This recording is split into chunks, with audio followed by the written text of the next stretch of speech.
Auzubillahiminasyaitonirrajim. Bismillahirrahmanirrahim. Assalamualaikum warahmatullahi wabarakatuh. Alhamdulillahirabbil alamin wa bihi nasta'in wa ala umuri dunya waddin.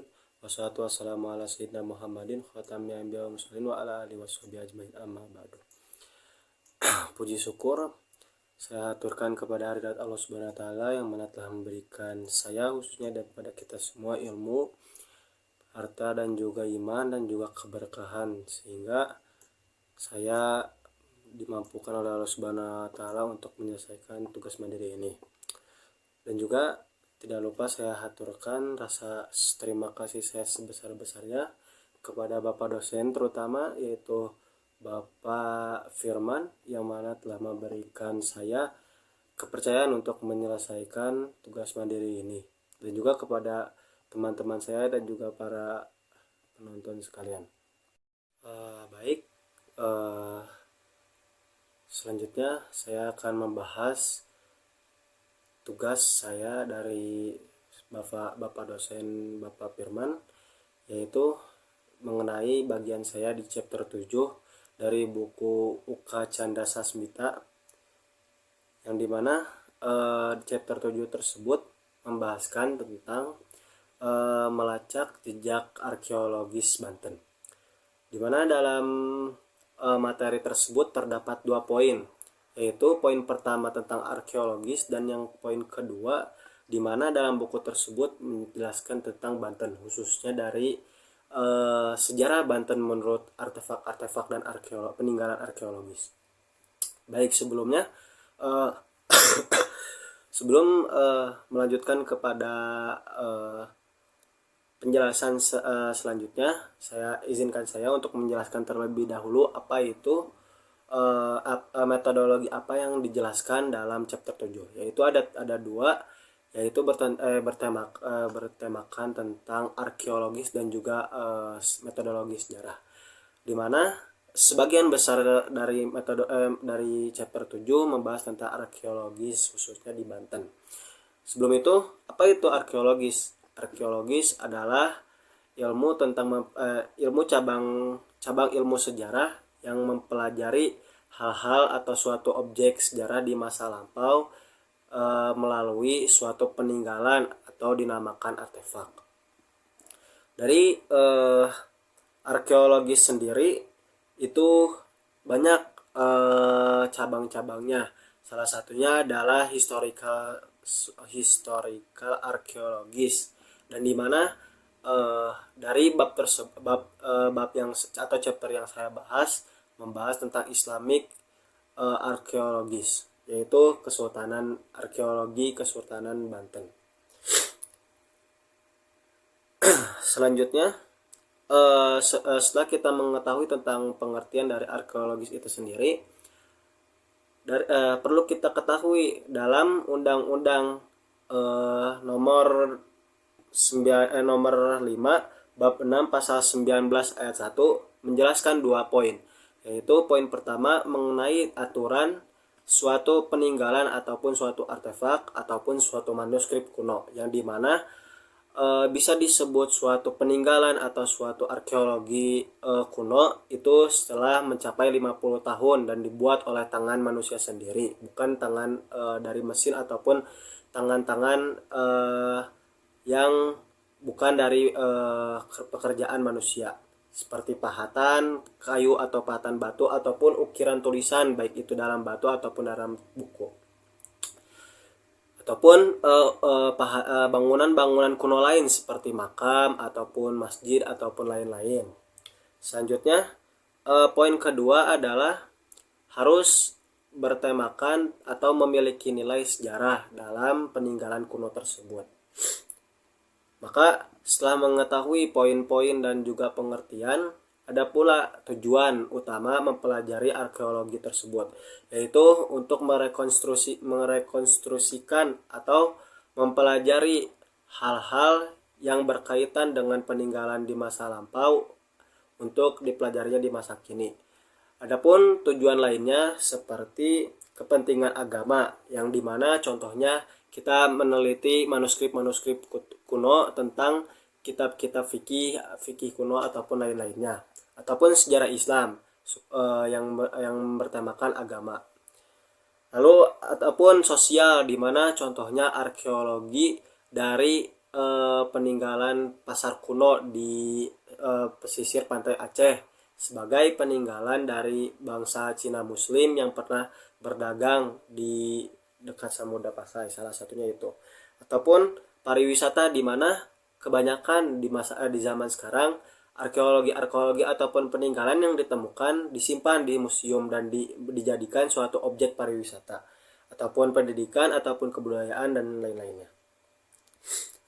Selanjutnya ada sumber arkeologi itu ada dua, yaitu artefak. Artefak yang pertama yaitu benda yang bergerak ataupun non artefak ataupun fitur. Arkeologi sendiri terbagi menjadi dua, yaitu tulisan ataupun non tulisan. Seperti contoh dari tulisan sendiri adalah manuskrip kuno seperti hikayat ataupun babat ataupun lain-lainnya. Ataupun ukiran-ukiran tulisan yang berada di batu-batu seperti tugu ataupun prasasti dan lain-lainnya. Sedangkan non tulisan seperti ya ibaratnya makam ataupun masjid ataupun kayak tadi peninggalan-peninggalan lainnya yang dari masa lalu seperti ya makam-makam prasejarah, praaksara ataupun lain-lainnya. Ataupun seperti tempat peribadahan para nenek moyang yang beragama animisme. Maka ada juga langkah-langkah untuk melacak jejak-jejak arkeologis di lapangan. Yang pertama dengan wawancara lapangan, yaitu kita menanyakan kepada pihak setempat mengenai arkeolog atau peninggalan yang berada di tempat tersebut gitu. Yang kedua adalah melalui kajian sumber. Kita meneliti kajian-kajian sumber yang berada di sumber-sumber sejarah lainnya seperti hikayat ataupun kita menelusuri dari catatan-catatan baik itu catatan asing ataupun catatan-catatan nasional lainnya yang diabadikan di museum-museum ataupun di kearsipan seperti catatan dari Hindia Belanda yang bernamakan Dagregister, di mana itu adalah catatan-catatan harian dari bangsa Belanda untuk mencatat baik itu tentang kehidupan pribumi ataupun kehidupan Belanda lainnya. Dan salah satunya dari Dagregister itu sendiri mencatat tentang kajian dan dijadikan sumber literatur dari suatu objek sejarah di Indonesia gitu. Selanjutnya ada setelah kita melakukan wawancara lapangan dan juga melacak di naskah-naskah kuno, kita langsung turun ke lapangan untuk melanjutkan pelacakan ke lapangan. Apabila itu telah terbukti benar dan juga terdapat, maka yang kita harus lakukan selanjutnya adalah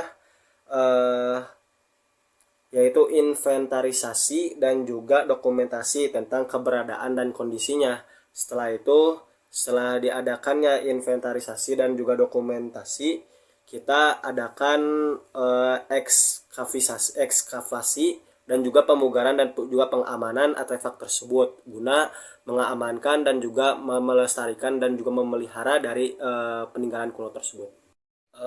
Selanjutnya setelah kita melakukan hal 5 tadi ya, dan yang terakhir yaitu ekskavasi, pemugaran juga pengamanan sebagai bentuk dari pemeliharaan dan juga pelestarian, kita sebaiknya bekerja sama dengan badan ataupun lembaga yang meneliti tentang arkeologi dan juga peninggalan kuno guna melestarikan dan juga mengadakan rasa tanggung jawab gitu dari pihak-pihak setempat dan juga para peneliti seperti Kemendikbud ataupun yang lain-lainnya. Bahkan di sebagian penelitian besar lainnya juga mengadakan kerjasama dengan badan-badan nasional maupun internasional seperti UNESCO ataupun lain-lainnya guna memelihara dan melestarikan kebudayaan yang telah lama hilang ataupun kebudayaan kuno gitu. Setelah kita membahas tentang arkeologi itu sendiri, kita lanjut kepada arkeologi Banten, di mana sumber salah satu sumber terkenal dari arkeologi Banten, baik itu manufaktur ataupun bangunan-bangunan ataupun tentang kehidupan masyarakat Banten, begitu juga tentang Kesultanan Banten. Salah satunya pernah dilacak dan dicatat dalam inventaris Hindia Belanda, yaitu yang dinamakan Inventaris der Hindu Oudenrode